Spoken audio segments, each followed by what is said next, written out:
Wolves and Brighton was a really good game to watch. I know obviously we couldn't watch all of it, but There's another masterclass from Brighton by the looks of it. Top of the league. Title charges on for De Zerbi's Seagulls.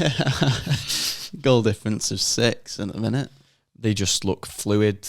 It looks like it doesn't matter who comes in, who leaves. They seem to just hit the ground running with the signings they make. I think they've got, obviously, they've got European football this year, and you always question, the squad depth. But he didn't have João Pedro, who most people have in their teams. Yeah.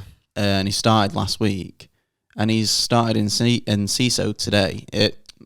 Yesterday, sorry. As well, yeah. Was it? Yeah, yesterday. Saturday, yeah. Yeah. And started him instead. And Enciso comes away with an assist. I don't know if he got any more, but I remember the outside of the foot assist. And it just shows that they've got a bit of depth in there. Obviously, Danny Welbeck, seems to keep getting starts. Over Ferguson. I'm pretty sure Ferguson's fit because he came on last week and scored. So, Danny Welbeck, he must have the work rate that he likes. You wonder, I think it could be similar to what we see with Guardiola where, if something's working, he doesn't change it. It doesn't matter that one of his best players or his exciting prospects are then fit again. If the players that are playing are doing the job for him, I think you maybe only sometimes get your chance when you're rotated for the cup fixtures or the heavy fixture congestion, or if there's an injury to someone else, you get a chance to come in. That is a lot easier for Brighton because they haven't spent 50, 60 million on Ferguson, so they can leave him out. Yeah. But then you've got teams like Liverpool. Don't get me wrong, I like what Klopp's doing because I agree with it. But you spend over 70, it's got to be over 70 million, plus all the add-ons with Nunes in it. Something like that, yeah. Yeah, but you're never playing him.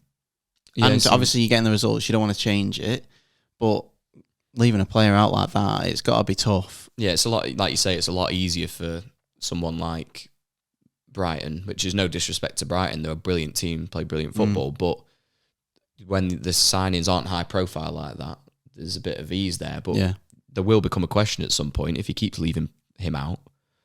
People will be sniffing around who wants to play. And, I think ultimately I thought he was Spurs bound as soon as Kane left. It's a bit of a punt. I do think they should go for him, whether it's January or next season. I think they should at least go for him. I do think it's a bit of a punt because we've not seen lots and lots of him, but what we've seen is look very promising. Yeah. And the payoff for a player like that, obviously, is going to cost you a fair bit at the moment. And your problem, if you're Tottenham, I suppose, is they know you've got the Kane money. Yeah. So you can't be bartering about the money. And ultimately, Ferguson might not even be that bothered about leaving. I think he signed a contract maybe last year. Yeah, and especially with Brighton's history, they could probably sell him for a good amount of money. Yeah, you're probably better off going in and saying, we want who you're going to replace Ferguson with, we'll take him. Yeah, actually, we're not going to buy your players, we're going to buy your scouts off you. That seems like the way to go. I was hearing, I think Ben told me that City have just done that, snuffed out someone that Brighton were after. Oh, really? Yeah, they've gone after someone. They also signed an Arsenal scout.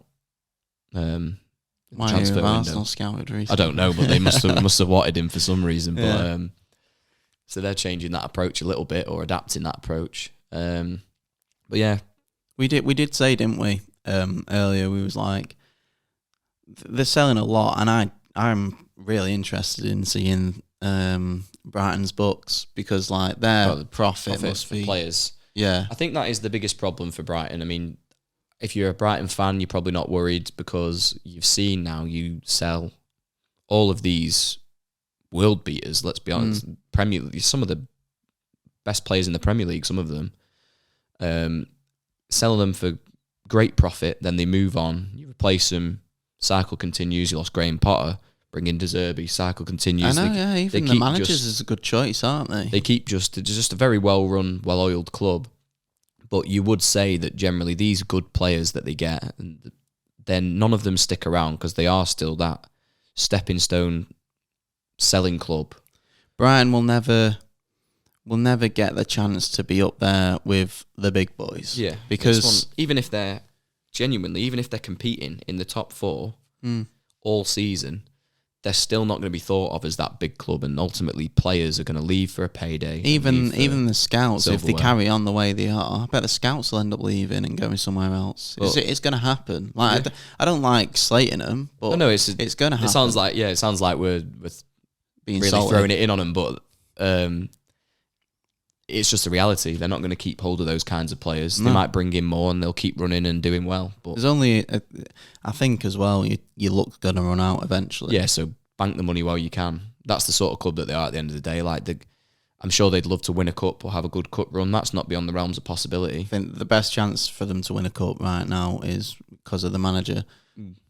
Try and get a cup in while you've got him. I think they could win a League Cup and FA Cup. All it takes is a few upsets from some of the more nailed-on contenders to win those competitions, and Brighton would be one of the strongest in it. Yeah. If I was to ask you who's the next player in the Brighton squad to leave, who would you say out of that squad? So who's the most sought after, or who is Who do you reckon will go for the most money? If they have another season like last season, who do you reckon goes next season?